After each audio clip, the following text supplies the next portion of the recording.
Hello students, today's topic is current in terms of drift velocity. In the last class we have done about drift velocity, we have studied about current, we have studied about current density, that is the vector form of the current. Today we will start the topic current in terms of drift velocity and will also prove Ohm's law. Ohm's law अभी तक आपने सिर्फ पढ़ा हुआ है 10th class में but उसका proof नहीं किया है. यहाँ पर हम 12th क्लास में ओम्स लॉ का प्रूफ भी करेंगे और ओम्स लॉ का वेक्टर फॉर्म भी देखेंगे. ठीक है, तो स्टार्ट करते हैं current in terms of drift velocity.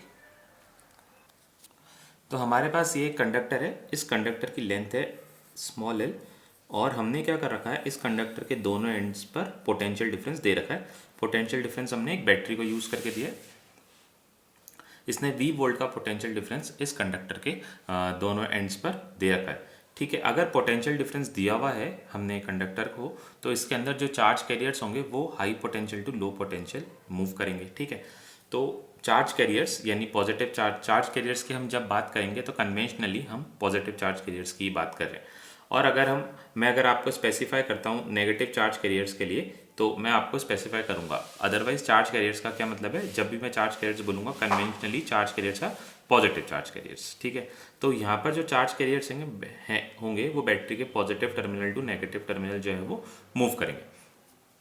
But solid conductor के केस में, मेटल्स के केस में क्या होता है, जो चार्ज कैरियर्स होते हैं वो पॉजिटिव चार्ज कैरियर्स नहीं होते हैं, वो होते हैं नेगेटिवली चार्ज इलेक्ट्रॉन्स. तो इसमें इस कंडक्टर में चार्ज कैरियर्स कौन हो जाएंगे, इस कंडक्टर में चार्ज कैरियर्स हो जाएंगे इलेक्ट्रॉन्स. अब ये कंडक्टर में इलेक्ट्रॉन्स कितने होंगे, कल मैंने आपको बताया था पर मीटर क्यूब में हमारे पास 10⁻28 इलेक्ट्रॉन्स होते हैं. तो इस कंडक्टर के लिए हम अज्यूम कर लेते हैं let the number density of electrons per unit volume be small n. यहाँ पर हमने इस कंडक्टर में पर यूनिट वॉल्यूम में small n number of electrons assume करें. Let A be the area of cross section. Area हमने let A be the area conductor का जो एरिया है हमने कैपिटल ए अज्यूम कर लिया and small L be the length of the conductor.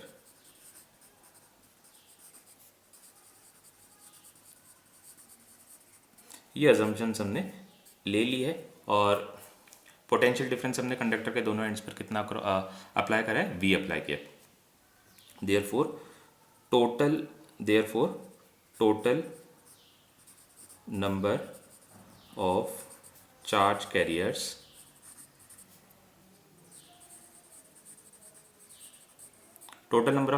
कितने हो जाएंगे, एक यूनिट वॉल्यूम में नंबर डेंसिटी पर यूनिट वॉल्यूम, एक यूनिट वॉल्यूम में कितने इलेक्ट्रॉन्स हैं, स्मॉल n इलेक्ट्रॉन्स हैं. तो total number of charge carriers कितने हो जाएंगे, पर यूनिट वॉल्यूम में जितने इलेक्ट्रॉन्स हैं उसको हम टोटल वॉल्यूम से मल्टीप्लाई कर देंगे.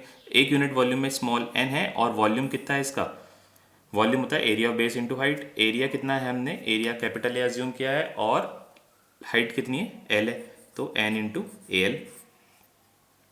और इसको हम कैपिटल N से डिनोट करते हैं. तो total number of charge carriers को हम कैसे डिनोट करेंगे, कैपिटल N से डिनोट करेंगे. कैपिटल N की वैल्यू हुई n इंटू AL.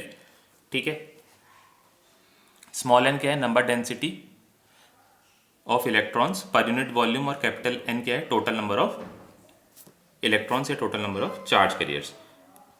अगर ये total number of charge carriers हैं तो टोटल चार्ज कितना हो जाएगा हमारे पास, total charge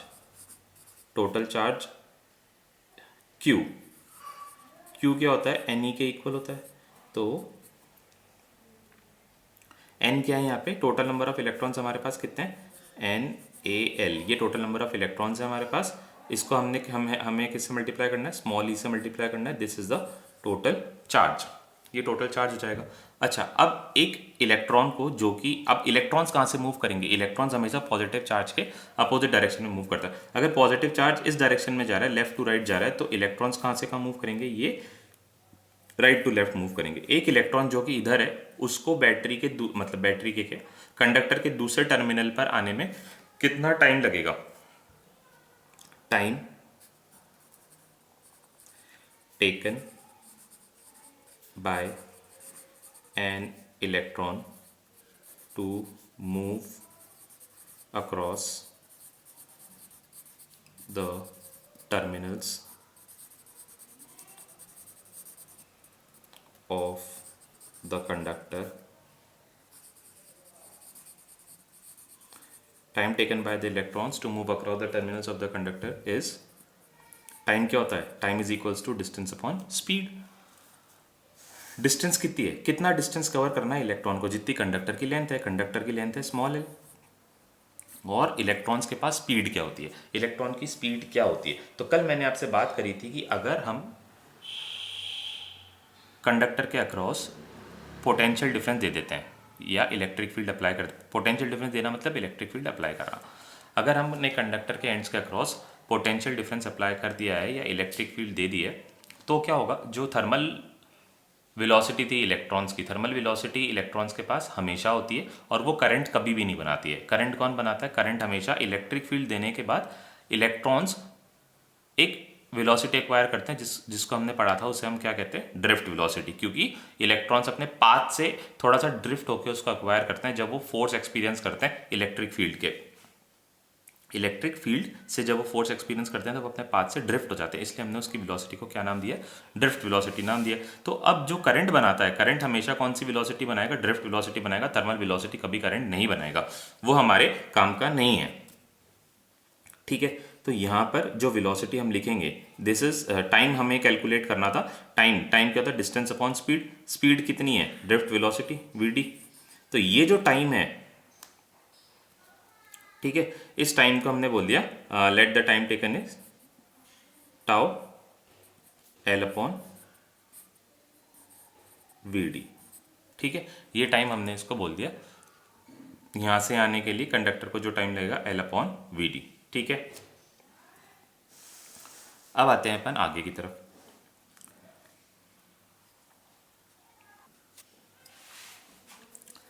current, now current, current क्या होता है, current is equals to charge upon time. Charge कितना है यहाँ पे, चार्ज है एन ए एल ई, और टाइम हमने कितना निकाला, L upon V D. V D कहाँ चला गया, वी डी ऊपर चला गया, एल से एल कैंसिल हो गया, तो current I is given by N E A we D. This is the expression for the current in terms of drift velocity. ये एक्सप्रेशन हमें हमेशा ध्यान रखना है। ये जो एक्सप्रेशन है काफ़ी बार यूज़ आता है। यहाँ पर हमने जो करंट को एक्सप्रेस किया है, करंट को हमने किस फॉर्म में एक्सप्रेस किया, करंट को हमने number density of electrons, electronic charge, area और ड्रिफ्ट वेलोसिटी के टर्म्स में एक्सप्रेस किया। ये आपको ध्यान रखना है, करंट का ये फॉर्मूला भी हमें काफ़ी काम आएगा न्यूमेरिकल्स में।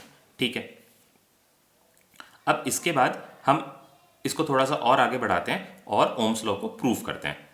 Proof of Ohm's law. Next topic is proof of Ohm's law. Next topic is proof of Ohm's law. ठीक है, Ohm's law का प्रूफ देखते हैं। अभी हमने देखा I इज इक्वल्स टू क्या होता है, I इज इक्वल्स टू होता है N E A we D. ठीक है, वी डी के बारे में हमने कल पढ़ा था, वी डी क्या होता है, V D is, V D का फॉर्मूला हमने कल क्या पढ़ा था, V D is E M into tau. This tau is relaxation time. ये जो टाउ है, ये कौन सा टाउ है, ये रिलैक्सेशन टाइम है। पहले वाला जो टाउ हमने वो टाइम अज्यूम किया था, वो भी हमने टाउ कर लिया था, तो उसको हम चेंज कर लेते हैं, उसको हम कुछ और अज्यूम कर लेते हैं। यहाँ पीछे जहाँ हमने अज्यूम किया था, इसको टाउ अज्यूम किया था, इसको मैंने टाउ को इरेज कर दिया और इसको हम टी रहने देते हैं। ये जो टाइम है, ये क्या है, time travel by the conductor to move across the time travel by the electron to move across the ends of the conductor भी स्मॉल टी। स्मॉल टी कितना होगा, एल अपॉन वी डी हो जाएगा। ठीक है, फिर हमने वी डी की वैल्यू पुट कर दी। अब करंट के इस एक्सप्रेशन में हम वी डी को पुट करते हैं, तो आई इज इक्वल्स टू कितना आ जाएगा, N E A, we D की वैल्यू क्या है, वी डी की वैल्यू है ई एम इंटू टाउ। तो I इज इक्वल्स टू कितना आ गया, I इज इक्वल्स टू आ गया एन ई square tau M into N ई स्क्वायर टाउ, अब क्या बच गया, ए बच गया, ठीक है, एन ई स्क्वायर टाउ और इलेक्ट्रिक फील्ड भी यहाँ पे बच गए, तो यहाँ पे इलेक्ट्रिक फील्ड भी लिख देते हैं, N E square tau E A upon M, this is the expression for current, ठीक है। अब हम क्या करते हैं, हमें पता है कि पोटेंशियल डिफरेंस कैपिटल वी जो होता है, ओम्स लॉ अगर हम प्रूव करें तो हमें क्या चाहिए, पोटेंशियल डिफरेंस चाहिए, और पोटेंशियल डिफरेंस हम यहाँ पे किस टर्म में ढूंढ सकते हैं, पोटेंशियल डिफरेंस हमें मिल सकता है ई के अंदर। ई क्या होता है, सॉरी पोटेंशियल डिफरेंस क्या होता है, V is equals to E dot D L, ये लिखते हैं हम, ठीक है, V is equals to E dot D L, L का इंटीग्रेशन करेंगे तो V is equals to E into L, ठीक है। तो E की वैल्यू क्या हो जाएगी, E इज इक्वल्स टू कितना हो जाएगा, E is equals to V upon L हो जाएगा। तो इस एक्सप्रेशन में हम E को V अपॉन एल से रिप्लेस कर देते हैं। इस एक्सप्रेशन में हमने ये करा, हमने एन ई स्क्वायर टाउ और E की जगह हमने क्या लिख दिया, E की जगह हमने लिख दिया V upon L into A, A क्या है, ए है area of cross section upon M, ठीक है। अब हमें ओम्स लॉ बनाना है। ओम्स लॉ क्या कहता है, ओम्स लॉ कहता है, अकॉर्डिंग टू ओम्स लॉ जो कि आपने 10th क्लास में पढ़ा है, according to Ohm's law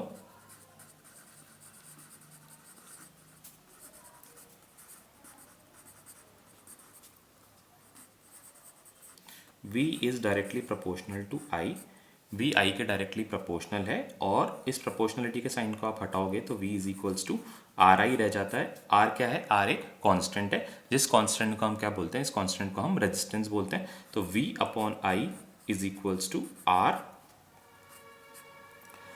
which is a constant, ये ओम्स लॉ कहता है। अब हमने क्या किया, अब हमें अगर V अपॉन आई बनाना है इस एक्सप्रेशन में, तो ये रहा V और ये रहा I, तो हमें V अपॉन आई अगर चाहिए तो हमने क्या करा, V अपॉन आई बना दिया, V अपॉन आई, इसको हम डाल देते हैं equation 1, from equation 1 V upon I, ये देखिए I को हम V के नीचे ले आते हैं तो M और L कहाँ आ जाएंगे, M और L ऊपर आ जाएंगे, और नीचे क्या आ जाएगा, नीचे आ जाएगा एन ई स्क्वायर टाउ ए, ये आ गया नीचे, ठीक है, ये नीचे आ गया। अब इसके अंदर सारी टर्म्स को एक एक करके स्टडी करते हैं। एम क्या है, mass of the electron, charge करिए, जो हमारे केस में क्या है, इलेक्ट्रॉन है। ये क्या है, लेंथ ऑफ द कंडक्टर, जो कि नहीं बदल रही है। मास ऑफ द इलेक्ट्रॉन भी नहीं बदलता है। नंबर डेंसिटी पर यूनिट वॉल्यूम, इलेक्ट्रॉन्स का जो नंबर है पर यूनिट वॉल्यूम, वो भी क्या है, एक कंडक्टर, गिवन कंडक्टर के लिए वो भी क्या है, कांस्टेंट है। ई क्या है, ई चार्ज ऑफ द इलेक्ट्रॉन, जो भी कांस्टेंट है। टाउ, टाउ मैंने क्या बताया था, टाउ किस पर डिपेंड करता है, मटेरियल टू मटेरियल डिपेंड करता है, रिलैक्सेशन टाइम है, मतलब दो सक्सेसिव कोलिजन्स के बीच में इलेक्ट्रॉन को जो भी टाइम लगता है उसको हमने कल टाउ बोला था, रिलैक्सेशन टाइम। और ये डिपेंड करता है मटेरियल टू मटेरियल, यह डिपेंड करता है टेम्परेचर पर। अगर हमने एक्सटर्नल कंडीशंस ठीक रखी है, उसको नहीं बदला है, और मटेरियल जो कंडक्टर हमने अज्यूम किया था वो भी सेम है, उसको भी हम नहीं बदल रहे हैं, तो टाउ भी क्या रहेगा, टाउ भी कांस्टेंट है, और area cross section of the conductor वो भी क्या है, कांस्टेंट है। तो मतलब क्या हो गया, इस एक्सप्रेशन में हर एक चीज़ जो है वो कांस्टेंट है, तो V upon I is constant, V upon I constant है, V अपॉन आई कॉन्स्टेंट है, इसका मतलब हमने ओम्स लॉ को प्रूव कर दिया। Hence ohms law is proved. इसके बाद आपने ये जो कांस्टेंट रेजिस्टेंस के बारे में जो हमने पढ़ा, रेजिस्टेंस के बारे में आपने V अपॉन आई जो कि क्या होता है, कांस्टेंट, और उस कांस्टेंट को हमने क्या बोला, इक्वल टू, ये कांस्टेंट जो होता है ये कांस्टेंट रेजिस्टेंस के इक्वल होता है, ठीक है। अब रेजिस्टेंस के बारे में हमें क्या पता है, रेजिस्टेंस के बारे में हमें पता है R is equals to rho l upon A होता है, ठीक है। अब इस एक्सप्रेशन में इसको इक्वेशन नंबर 2 बनाते हैं, और इसको 2 बना दिया, इसको हमने 3 बना दिया, फ्रॉम 2 एंड 3, 2 और 3 को हम कंपेयर करते हैं, 2 और 3 को हम कंपेयर करते हैं, तो L और A अपनी जगह पर है, L और A तो अपनी जगह पर है, ये रहा L और A, इस एक्सप्रेशन में ये रहा L और ये रहा A, बाकी क्या बचा, M N E square tau, ठीक है। M N upon N E square tau, ये बच जाता है। ठीक है, मैं यहाँ पर आपकी कन्वीनियंस के लिए रेजिस्टेंस का पूरा एक्सप्रेशन लिख देता हूँ। R is equals to m l upon N E square tau in A. ठीक है, और वापस से हमने वहाँ पर क्या देखा था, आर इज इक्वल्स टू क्या होता है, रो एल अपॉन ए होता है आर। इन दोनों एक्सप्रेशन को हमें कंपेयर करना था। इन दोनों एक्सप्रेशन को कंपेयर करके देखिए, रो की वैल्यू हमने क्या निकाली फ्रॉम 1 2 एंड 3, ये 2 था, ये 3 था। 2 और 3 से हमने रो की वैल्यू क्या निकाली, रो की वैल्यू हमने निकाली है m upon N E square tau. Rho क्या होता है, रो इज रेजिस्टिविटी।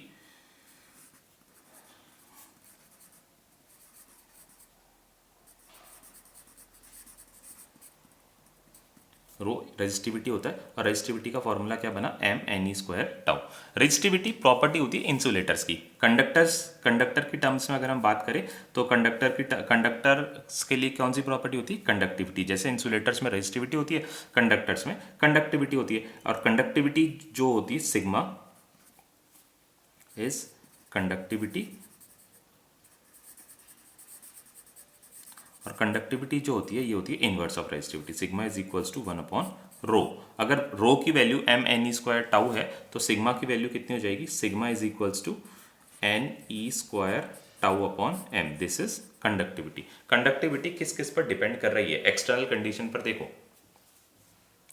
ये एन क्या है, number density of electrons per unit volume, जो कि किसी भी गिवन कंडक्टर के लिए, अगर हमें कोई भी कंडक्टर का टुकड़ा दिया जाएगा काट कर, उसके लिए number density of electrons per unit volume तो सेम रहेगा। ई इलेक्ट्रॉनिक चार्ज भी सेम रहेगा, एम ये भी सेम रहेगा। बट ये जो है tau, tau is relaxation time, ये हो सकता है चेंज। ये किस किस पर डिपेंड करता है, मटीरियल टू मटीरियल। अलग मटीरियल के लिए टाउ जो है अलग हो जाएगा। Tau depends on, tau varies with temperature and material। कल भी मैंने आपको बताया था टाउ जो होता है टेम्परेचर और मटेरियल के साथ वेरी करता है। जैसे अगर हमने सिल्वर लिया तो सिल्वर में हमने देखा कि इलेक्ट्रॉन्स दो एटम्स के बीच में स्पेसिंग ज़्यादा है, और तो इलेक्ट्रॉन का जो रिलैक्सेशन टाइम है वो ज़्यादा है। इलेक्ट्रॉन्स इजीली फ्लो कर रहा है, इलेक्ट्रॉन्स इजीली फ्लो कर रहा है तो उसकी कंडक्टिविटी जो है वो ज़्यादा है, क्योंकि उसका रिलैक्सेशन टाइम ज़्यादा है, क्योंकि दो एटम्स के बीच में स्पेसिंग ज़्यादा है। अब हमने कोई दूसरा मटेरियल ले लिया, आयरन ले लिया। आयरन के अंदर जो एटम्स होते हैं वो ज़्यादा क्लोजली पैक्ड होते हैं। ज़्यादा क्लोजली पैक्ड होंगे तो एटम्स के बीच की स्पेसिंग कम होगी। अब इलेक्ट्रॉन एक एटम से निकलकर दूसरे एटम से जल्दी टकरा जाएगा तो उसका जो रिलैक्सेशन टाइम रहा, रिलैक्सेशन टाइम क्या होता है, दो कोलिजन्स के बीच का सक्सेसिव टाइम, दो सक्सेसिव कोलिजन्स के बीच का टाइम। तो रिलैक्सेशन टाइम कम हो जाएगा, रिलैक्सेशन टाइम कम हो जाएगा तो कंडक्टिविटी भी कम हो जाएगी। इस तरह से कंडक्टिविटी डिपेंड करती है मटीरियल टू मटीरियल। और टेम्परेचर के साथ कैसे, मान लीजिए अगर आपने एक्सटर्नल कंडीशंस को बदलकर टेम्परेचर बढ़ा दिया। अब अगर आप टेम्परेचर को इंक्रीज कर देते हो, टेम्परेचर को इंक्रीज करने से क्या होगा, जो इलेक्ट्रॉन्स की थर्मल स्पीड है वो बढ़ जाएगी, थर्मल स्पीड बढ़ जाएगी। अब इलेक्ट्रॉन जो 10 की पावर 4 मीटर पर सेकंड से ट्रेवल कर रहा था वो बढ़कर सपोज 10 की पावर 5 मीटर्स पर सेकंड हो गई। अब दो मॉलिक्यूल्स के बीच का स्पेसिंग तो उतना ही है, दो एटम्स के बीच का स्पेसिंग तो उतना ही है, बट इलेक्ट्रॉन की वेलोसिटी बढ़ गई है। वेलोसिटी बढ़ गई है तो वो डिस्टेंस जो है, दो एटम्स के बीच का डिस्टेंस जो है ज़्यादा जल्दी कवर करेगा। अगर वो डिस्टेंस जल्दी कवर करता है तो क्या होगा, जल्दी कवर करने से ये रिलैक्सेशन टाइम जो है वो डिक्रीज हो जाएगा। अगर रिलैक्सेशन टाइम डिक्रीज हो गया तो कंडक्टिविटी क्या हो जाएगी, रिलैक्सेशन टाइम के डिक्रीज होने से कंडक्टिविटी भी कम हो जाएगी। जैसे हमने रिलैक्सेशन टाइम डिक्रीज कर दिया, ये रिलैक्सेशन टाइम डिक्रीज हो गया तो कंडक्टिविटी भी डिक्रीज हो जाएगी। इसका मतलब मेटल्स में अगर आप टेम्परेचर इंक्रीज करते हो तो उसकी कंडक्टिविटी जो है वो डिक्रीज हो जाएगी। ठीक है, चलिए ठीक है, ये हमने पढ़ा tau varies with temperature and material. जो रिलैक्सेशन टाइम है टेम्परेचर और मटेरियल के साथ डिपेंड वेरी करता है, तो रेजिस्टिविटी और ये कंडक्टिविटी ये दोनों ही किस किस के साथ वेरी करेगी, ये मटेरियल टू मटेरियल और टेम्परेचर के साथ वेरी करेगी। Because n E square small e, ये स्मॉल एन जो कि number density electrons per unit volume है, और एम ये तो हर क्वांटिटी, ये जो क्वांटिटी है ये तो कांस्टेंट है। डिपेंड चेंज कौन हो रहा है, टाउ चेंज हो रहा है तो टाउ टाउ जो है उस पर रेजिस्टिविटी भी डिपेंड कर रही है, उस पर कंडक्टिविटी भी डिपेंड कर रही है। तो रेजिस्टिविटी और कंडक्टिविटी दोनों ही किसके साथ वेरी करेंगे, दोनों ही टाउ के साथ वेरी करेंगे। अगर आप 10th क्लास में जो रेजिस्टिविटी आपने पढ़ी थी वो भूल गए हैं तो मैं आपको याद दिला देता हूँ एक बार, रेजिस्टिविटी होती क्या है actually. Resistivity is equals to R is equals to क्या होता है, आर इज इक्वल्स टू होता है रो एल अपॉन ए। ये फॉर्मूला अभी मैंने आपके लिए लिखा है, ठीक है, यहाँ पर। तो रेजिस्टिविटी भी, ये जो रेजिस्टिविटी है ये भी रेजिस्टेंस है। ये रेजिस्टेंस कब है, जब ये एल और ए हट जाए। एल और ए को कैसे हटाएंगे आप, एल और ए को हटाने के लिए एक तरीका है, हम क्या करेंगे, एल और ए दोनों को 1 बना देंगे। तो जब एल और ए दोनों 1 हो जाएंगे तो आर क्या हो जाएगा, आर इज इक्वल्स टू रो हो जाएगा, क्योंकि एल भी 1 कर दिया, ए भी 1 कर दिया। तो रेजिस्टिविटी वो रेजिस्टेंस है, रेजिस्टिविटी वो रेजिस्टेंस है, rho is resistance of a conductor of unit length and unit cross section।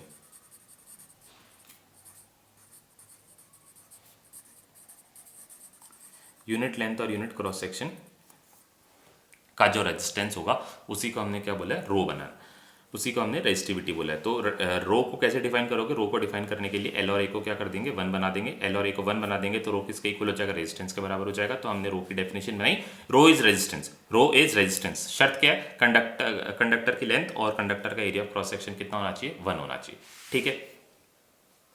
तो ये हमने पढ़ा, ओम्स लॉ को हमने प्रूफ किया, जो कि आपने 10th क्लास में नहीं करा हुआ था। अब हम देखते हैं vector form of Ohm's law. Next topic है हमारा vector form of Ohm's law. तो करंट को वेक्टर फॉर्म में एक्सप्रेस करने के लिए हमने एक टर्म बनाई थी जो कि क्या होती है, J. J is I upon A current per unit area, ठीक है। तो J is equals to I. I क्या होता है, आई के लिए अभी अभी हमने फॉर्मूला पढ़ा है, I is equals to N E A we D, ठीक है। और एरिया ऑफ क्रॉस सेक्शन नीचे आ गया एज इट इज, ठीक है। सेम कंडक्टर की हम बात कर रहे हैं तो बार बार एजम्पशंस में चेंज नहीं कर रहा हूँ।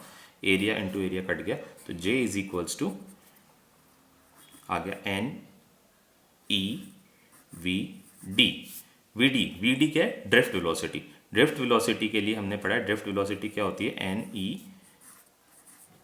Small E upon M into tau. This is the expression for drift velocity. Since यहाँ पे मैं वापस लिख देता हूँ आपके लिए, V D is equals to E upon M into tau. ये एक्सप्रेशन है ड्रिफ्ट वेलोसिटी का, ठीक है। तो J is equals to, J की वैल्यू क्या बनी, एन ई square tau upon M, N E square tau upon M into capital E. ये जो एक्सप्रेशन है एन ई स्क्वायर टाउ अपॉन एम, ये कौन सा एक्सप्रेशन है, इसको याद करिए, ये कौन सा एक्सप्रेशन है, कहाँ पर पढ़ा है आपने। तो आपको याद दिलाने के लिए मैं बता दूं, ये एक्सप्रेशन है सिग्मा का। सिग्मा हमने क्या पढ़ा है, एन ई स्क्वायर टाउ अपॉन एम। ये एक्सप्रेशन आपको ध्यान रखने हैं, सारे के सारे फॉर्मूले आपको याद होने चाहिए, ठीक है। तो इसको क्योंकि हम बार बार मतलब बार बार हम इसको यूज़ कर रहे हैं और न्यूमेरिकल्स में भी इसका एप्लीकेशन बहुत ज़्यादा है, तो सारे फॉर्मूले आपको पॉइंट टू पॉइंट लर्न करके रखने हैं। ये M N E square tau upon M, ये किसका फॉर्मूला है, ये सिग्मा का फॉर्मूला है। सिग्मा इज इक्वल्स टू क्या होता है, एन ई स्क्वायर टाउ अपॉन एम, ठीक है। तो जे क्या हो गया, जे हो गया sigma into E. E is a vector और J is also a vector. तो ये जो फॉर्मूला बना J is equals to sigma E, इसको हम बोलते हैं vector form of Ohm's law. This expression is called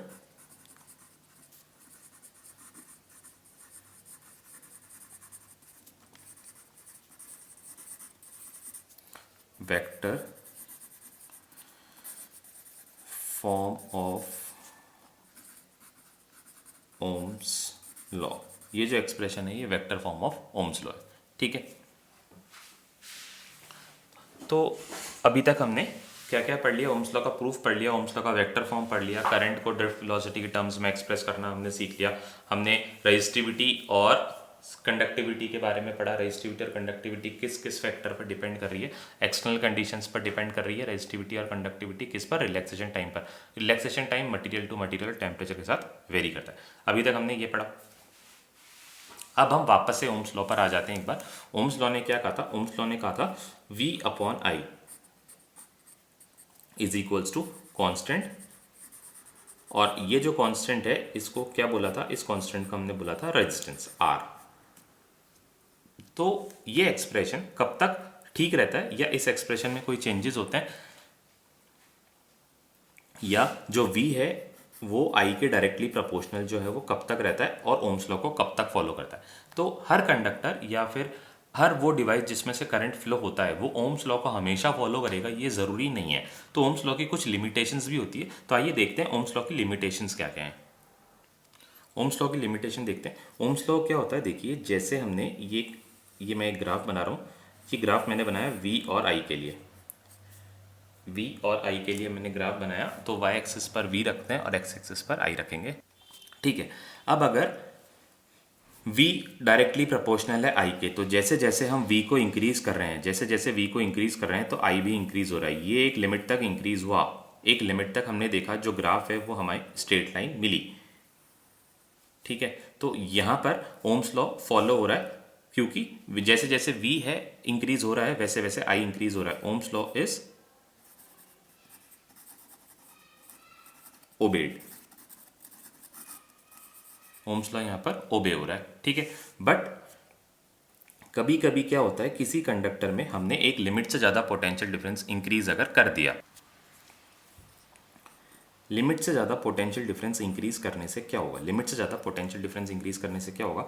एक लिमिट के बाद हम देखेंगे कि V तो हमने इंक्रीज करे जा रहे हैं, बट I तो है, I अब V के साथ उतना इंक्रीज नहीं हो रहा। इंक्रीज तो हो रहा है बट उतना इंक्रीज नहीं हो रहा। तो ये जो सेक्शन है, यहाँ तक तो ओम्स लॉ फॉलो हुआ। ग्राफ कैसा है? Graph is a straight line.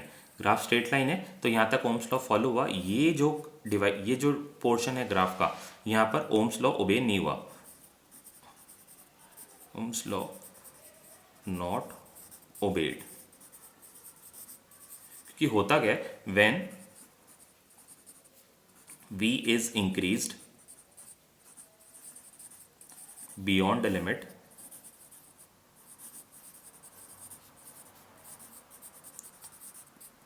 V को हमने अगर एक लिमिट से ज़्यादा इंक्रीज कर दिया, V को एक लिमिट से ज़्यादा इंक्रीज करने से क्या होता है, पोटेंशियल डिफरेंस इतना ज़्यादा बढ़ जाता है। पोटेंशियल डिफरेंस इतना ज़्यादा बढ़ेगा कि मतलब अगर पोटेंशियल डिफरेंस बढ़ रहा है तो इलेक्ट्रिक फील्ड भी बढ़ेगी। अगर इलेक्ट्रिक फील्ड इतनी ज़्यादा इंक्रीज हो जाती है तो जो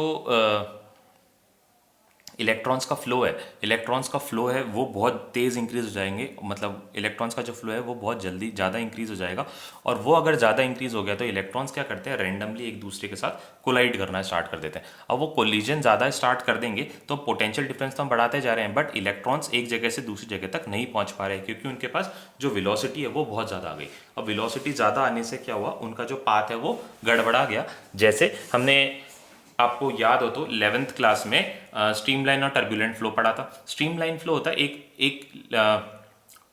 फॉर सपोज अगर लिक्विड्स के पास या फ्लूइड्स के पास एक लिमिट की वेलोसिटी होती है, तब तक तो लिक्विड जो है वो सीधा सीधा फ्लो करते हैं, एक लाइन में फ्लो करते हैं। ठीक है। अगर उनकी वेलोसिटी जो है एक लिमिट से ज़्यादा इंक्रीज कर दी जाती है तो फ्लो कैसा हो जाता है, लिक्विड्स के जो पार्टिकल होते हैं हैपहैज़र्डली किसी भी डायरेक्शन में रैंडमली फ्लो करने लग जाते हैं। Same happens with charges. अब अगर चार्जेस की वेलोसिटी एक लिमिट से ज़्यादा इंक्रीज हो जाती है तो वह हैपहैज़र्डली रैंडमली किसी भी डायरेक्शन में फ्लो करना स्टार्ट कर देते हैं, और जब वो ऐसा करते हैं तो वो कोलाइड कर देते हैं। जब वो कोलाइड करेंगे तो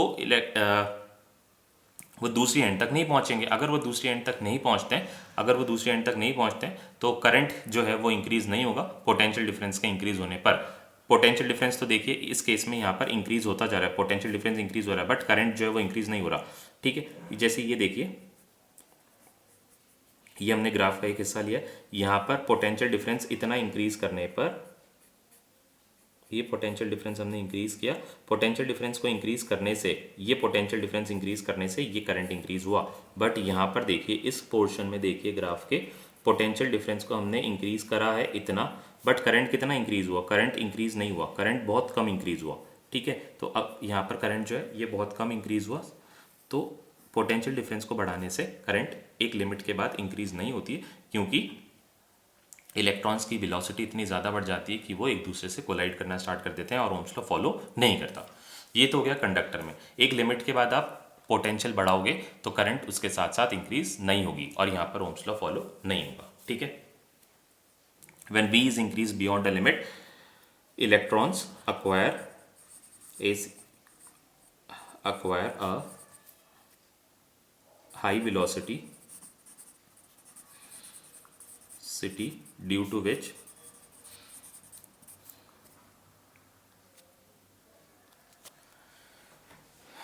collision increases and current do not increase linearly with voltage. एक लिमिट के बाद वेलोसिटी इतनी बढ़ जाएगी कि कोलिजन्स की जो मतलब कोलिजन्स का जो नंबर था, कोलिजन्स का जो अमाउंट था वो काफ़ी ज़्यादा इंक्रीज हो जाएगा, करंट कोलिजन काफ़ी ज़्यादा इंक्रीज हो जाएंगे तो करंट जो है वी के साथ प्रोपोर्शनली इंक्रीज नहीं होगा और ओम्स लॉ ओबे नहीं होगा। ये ओम्स लॉ की एक लिमिटेशन हो गई, फर्स्ट लिमिटेशन।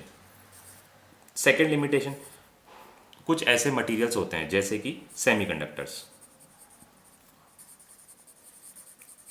सेमीकंडक्टर्स के बारे में डिटेल में हम चैप्टर नंबर 14 में पढ़ेंगे, हमारा लास्ट चैप्टर है, उसमें हम सेमीकंडक्टर्स के बारे में पढ़ेंगे। अभी मैं बता देता हूँ कि वो ओम्स लॉ को कैसे फॉलो नहीं करते हैं। सेमीकंडक्टर्स में क्या होता है, जैसे कंडक्टर है, जैसे कोई भी कंडक्टर है, कंडक्टर के अक्रॉस बैटरी आपने कैसी भी लगा दी तो दोनों डायरेक्शन में क्या होता है, दोनों डायरेक्शन में करंट जो है वो इंक्रीज होती है। ठीक है, बट सेमीकंडक्टर्स के केस में क्या होता है कि अगर आपने बैटरी बदल दी यानी पोटेंशियल डिफरेंस को रिवर्स कर दिया तो उससे क्या होगा, करंट जो है वो इंक्रीज नहीं होगा। सेमीकंडक्टर दोनों जगह पर ऑपरेट करता है। सीधा सीधा लगाया आपने, अगर सेमीकंडक्टर के पॉजिटिव को बैटरी के पॉजिटिव से कनेक्ट करा तो फॉरवर्ड बायस हो जाता है, सेमीकंडक्टर के नेगेटिव को बैटरी के पॉजिटिव से कनेक्ट करा तो रिवर्स बायस हो जाता है।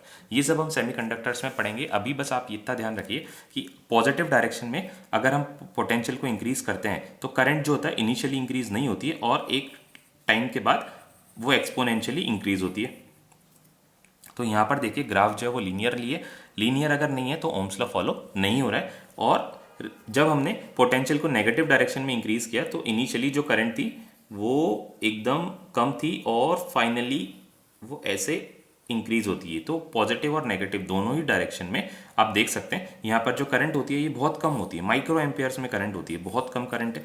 फॉरवर्ड बायस में थोड़ी करंट ज़्यादा होती है, मिली एम्पियर। तो मतलब अगर आपको करंट फ्लो करवाना है, अगर आपको सेमी कंडक्टर को कंडक्टर की तरह यूज़ करना है तो आपको पोटेंशियल जो है पॉजिटिव डायरेक्शन में इंक्रीज करना पड़ेगा। और सेमी कंडक्टर को अगर आपको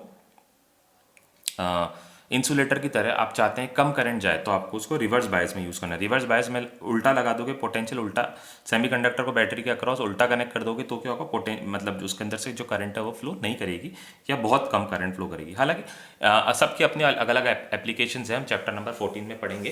तो यहाँ पर जो हमें ध्यान ये रखना है कि सेमीकंडक्टर्स भी ओम्स लॉ को फॉलो नहीं करते। ठीक है, कुछ ऐसे मटीरियल्स होते हैं जैसे कि गैलियम आर्सेनाइड जिसका सिंबल होता है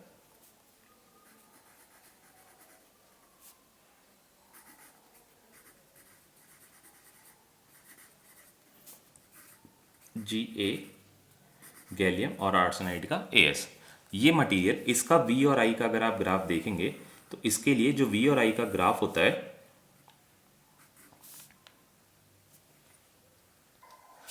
वो कुछ इस तरह का होता है। ठीक है, तो ये जो ग्राफ बना इसमें ये V और ये I, इसमें जो ग्राफ बना आप देख सकते हैं कि ये सेम, ये जो करंट की वैल्यू है वो यहाँ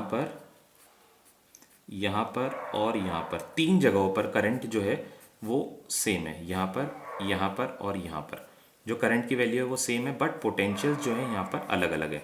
तो अलग अलग पोटेंशियल पर same value of current, it is not possible in case of Ohm's law. तो ऐसे मटीरियल्स भी ओम्स लॉ को फॉलो नहीं करते हैं। ठीक है, ये एक और लिमिटेशन हो गई। और जब आप वाटर का इलेक्ट्रोलिसिस करते हैं तो वहाँ पर आप देखेंगे कि वाटर का इलेक्ट्रोलिसिस यानी पानी को, एसिडिफाइड वाटर जो होता है, पानी को अगर पानी में आपने H2SO4 मिलाया हुआ है, उसमें बहुत थोड़ा सा H2SO4 अगर आपने मिलाया है तो क्या होता है, वो इलेक्ट्रोलाइट कब तक कंडक्ट नहीं करेगा, वो इलेक्ट्रोलाइट तब तक कंडक्ट नहीं करता जब तक पोटेंशियल जो है एक सर्टेन वैल्यू से इंक्रीज नहीं होता।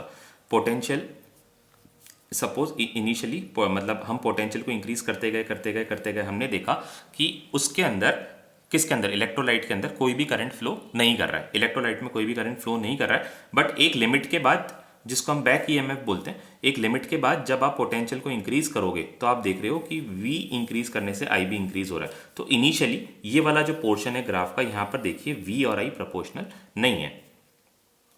इसको हम बोलते हैं electrolysis of water. Electrolysis of water, electrolytes, इन लिख देते हैं, in electrolysis of water electrolyte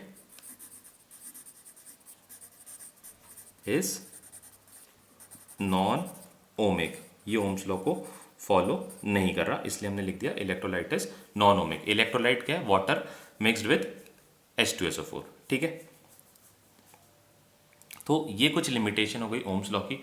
अब हम आज इतना ही कर रहे हैं। कल नेक्स्ट क्लास में हम पढ़ेंगे कार्बन रेजिस्टर्स के बारे में और देखेंगे रेजिस्टिविटी किन किन फैक्टर्स पर डिपेंड कर रही है। तो आज हमने इतना ही करा। आज हमने क्या क्या करा? आज हमने ओम्स लॉ को प्रूफ किया, vector form of Ohm's law देखा, करंट को देखा। अच्छा, एक छोटी सी चीज़ और रह गई है, मैं आपको बता देता हूँ। छोटी सी चीज़ है मोबिलिटी। मोबिलिटी क्या होती है? मोबिलिटी मतलब कोई भी चीज़ कितना मूव कर सकता है। तो कंडक्टर की मोबिलिटी किसकी होगी? मोबिलिटी होगी कंडक्टर के अंदर जो चार्ज कैरियर्स है उनकी मोबिलिटी। वो मोबिलिटी क्या होती है? कंडक्टर के अंदर जो चार्ज कैरियर्स मूव करते हैं वो कैसे मूव करते हैं? थर्मल वेलोसिटी हमारे कभी कोई काम नहीं आएगी, हमारे काम जो आएगी वो हमेशा ड्रिफ्ट वेलोसिटी आएगी। तो कंडक्टर के अंदर जो चार्ज कैरियर्स है वो मूव कर रहे हैं ड्रिफ्ट वेलोसिटी से। ठीक है, ड्रिफ्ट वेलोसिटी से मूव कर रहे हैं। जैसे जैसे हम इलेक्ट्रिक फील्ड बढ़ाते जा रहे हैं ड्रिफ्ट वेलोसिटी जो है वो बढ़ती जा रही है। ठीक है, तो ड्रिफ्ट वेलोसिटी मतलब हमने ई इलेक्ट्रिक फील्ड अप्लाई करी तो ड्रिफ्ट वेलोसिटी V है। तो अगर हम 1 यूनिट इलेक्ट्रिक फील्ड अप्लाई करते हैं तो जो वेलोसिटी कंडक्टर्स के पास होगी उसको हमने बोला है mobility. 1 unit electric field apply करने पर जो वेलोसिटी चार्ज कैरियर्स के पास होगी, कंडक्टर्स बोल रहा हूँ बार बार, कंडक्टर्स नहीं, चार्ज कैरियर्स के पास जो भी वेलोसिटी होगी उसको हम क्या बोलेंगे? मोबिलिटी। तो मोबिलिटी की डेफिनेशन, मोबिलिटी को किससे डिनोट कर रहे हैं? मोबिलिटी को हम म्यू से डिनोट कर रहे हैं। And mobility is defined as drift velocity